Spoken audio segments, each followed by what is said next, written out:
Bonjour à tous et bienvenue pour cette nouvelle émission au potager. Alors ça y est, cette fois on y est. Vous voyez au-dessus de moi, ce prunier magnifique nous fait plaisir chaque printemps. Il annonce le printemps, ben oui, c'est le 21 mars, c'est ça, et là on est le 15. Donc on est bon, on est dedans, il va falloir y aller. Un peu de prudence quand même, car nous avons un dicton qui dit le soleil de Mars donne des rhumes tenaces. Ben oui, parce qu'il fait beau, ça y est, on croit que c'est arrivé, mais on peut avoir encore un peu des coups de froid. Donc couvrez-vous pour aller au jardin, et puis attention, on ne va pas mettre toutes les plantes encore en ce moment. Au sommaire de cette émission, on va faire un gros plan sur la plantation des pommes de terre. On va aérer le sol. On va planter les artichauts, récolter le réfort, nettoyer la serre et pour finir, on va cuisiner une bonne poêlée de choux d'Aubenton. La plantation des pommes de terre commence lorsque le sol est réchauffé. Évidemment, c'est au printemps, mais ça dépend des régions. Alors, il y a un bon repère, c'est de regarder lorsque le lilas est fleuri. Et quand le lilas est fleuri, ça y est, on peut y aller. On l'a déjà vu, il faut choisir des variétés adaptées à vos préférences en matière de goût et de texture. Les pommes de terre poussent mieux dans un sol bien drainé et riche en matière organique. Travaillez le sol sur une profondeur d'environ, on va dire 20 à 30 cm pour desserrer la terre et éliminer les mauvaises herbes s'il y en a bien sûr. Ensuite, vous pouvez enrichir le sol avec du compost ou du fumier bien décomposé, du fumier desséché. Les pommes de terre consomment de la nourriture et le sol, surtout en carré potager, peut être un peu moins riche au fil du temps. Les tubercules sont plantés à une profondeur d'environ 10 à 15 cm et on va les espacer d'environ 30 à 45 cm les uns des autres.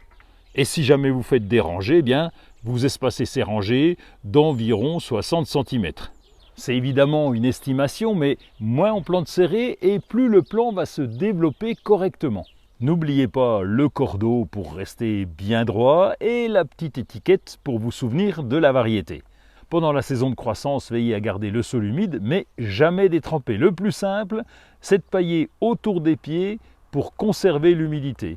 Ensuite, régulièrement, on élimine les herbes indésirables et on va protéger les tubercules contre la lumière du soleil en butant régulièrement le pied.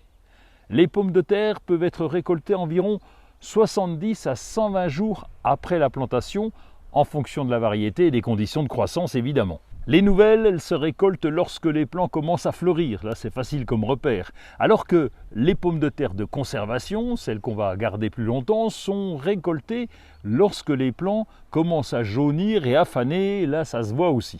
En résumé, les pommes de terre se plantent à peu près partout, en terre évidemment, dans un potager, en carré potager, mais on peut aussi les mettre en pot, si vous avez un balcon, ça marche aussi.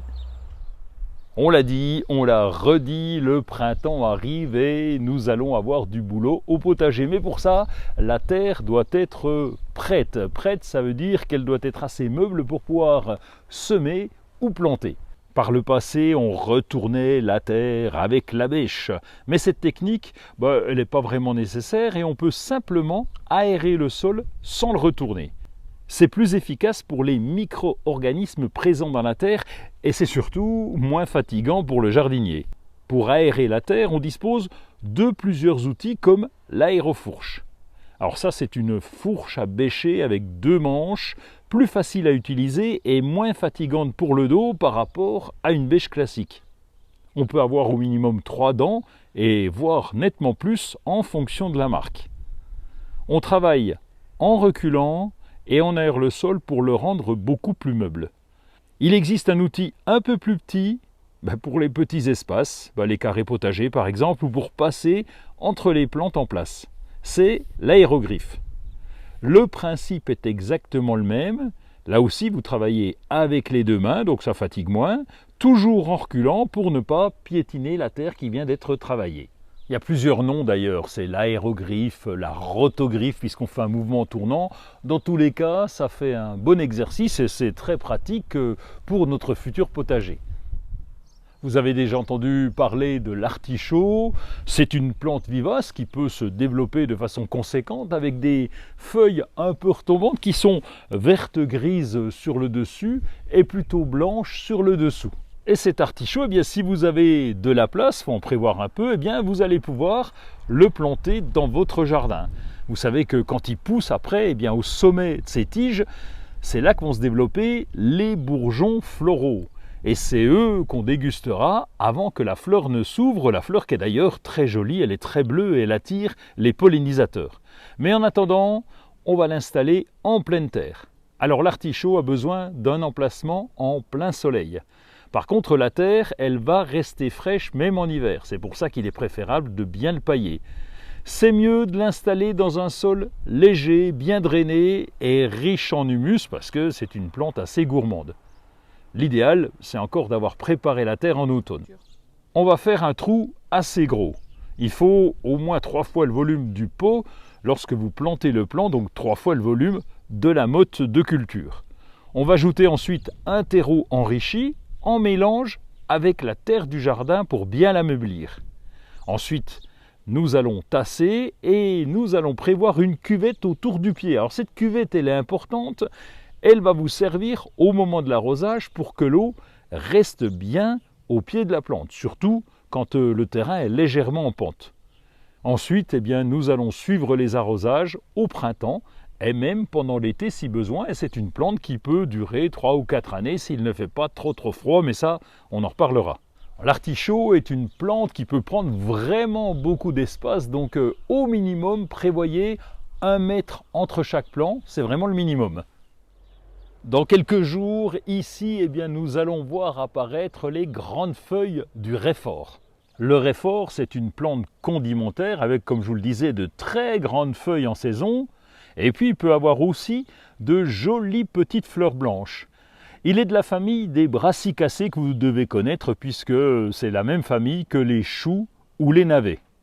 Alors son nom, c'est original, ça vient du vieux français « res et fort » qui voulait dire « racine forte ». Et vous allez le découvrir parce que c'est une racine très conséquente qui est plutôt forte et puis son parfum aussi est assez fort. C'est une plante peu exigeante et qui s'adapte à tous les climats. Elle est aussi très résistante au froid et c'est une plante vivace qui revient chaque année sans vraiment beaucoup la suivre, elle pousse pratiquement toute seule. On va la récolter alors soit en automne soit en hiver, mais on peut aller jusqu'au début du printemps. On va retirer une partie de ses racines à la bêche, alors attention, c'est vraiment du costaud, et vous pouvez ensuite en laisser une partie pour que la plante repousse l'année suivante. On peut aussi faire comme les vivaces, une division de touffe, c'est-à-dire qu'on va replanter ses racines ailleurs si vous souhaitez avoir un deuxième pied. Et dans la prochaine émission, je vous proposerai une recette avec ces racines de réfort. Attention, ça pique! Voilà une belle serre toute propre ou presque. Alors cette année, et comme chaque printemps, on la nettoie bien. Je dis surtout cette année parce qu'il y a eu beaucoup d'humidité en hiver et en automne et donc elle s'est pas mal salie. Avec l'humidité d'ailleurs, elle s'est couverte de petites algues vertes et ce voile vert, entre guillemets, eh bien, il limite la lumière dans la serre et les plantes semées ou plantées ne vont pas se développer correctement, il y aura moins de photosynthèse. On va donc bien nettoyer les vitres de la serre en dehors et en dedans et on va surtout pas oublier le toit également. Pour ça, on va utiliser un savon noir qu'on va mélanger à de l'eau et on va prendre une brosse adaptée qui va suffisamment gratter les dépôts sur les vitres. Ensuite, on va bien rincer avec l'eau de pluie des récupérateurs et c'est un petit boulot qu'on doit faire à chaque printemps pour bien nettoyer la serre. Le chou d'Aubenton, eh bien c'est une plante vivace qui tient en toute région, qui a passé l'hiver ici sans problème et qu'on va pouvoir récolter pour faire une poêlée par exemple. Alors pour cette poêlée, on va avoir besoin de 3 carottes, un oignon, un poivron découpé en lanières, 60 g de feuilles de chou d'Aubenton, 150 g de haricots fins, un filet d'huile d'olive, une cuillère à café de graines de coriandre, 2 cuillères à soupe de sauce soja et 2 cuillères à soupe de graines de sésame. On va commencer par émincer l'oignon. Après ça, vous allez couper les carottes en petits bâtonnets très fins. On va couper le poivron en lanières.